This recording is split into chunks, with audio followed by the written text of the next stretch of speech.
This is the most off-camber I've gotten my Subaru Forester.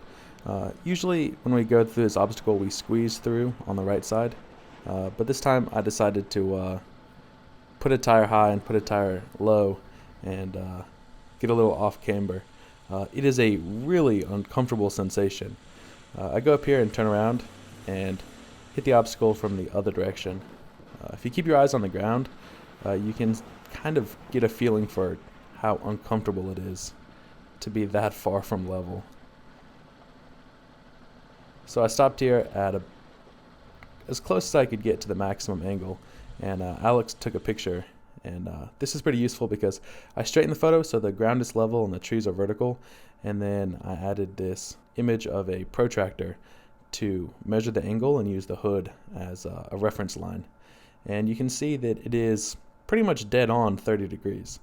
And that doesn't sound like a whole lot, but I found this cool video clip on YouTube of the Daytona Speedway, which has a 31-degree bank angle, and you can see these grown men struggling to walk on it. 31 degrees is actually pretty steep. I don't know what the Forester's rollover angle is, but it's got to be pretty close to this. Anyway, thanks for watching.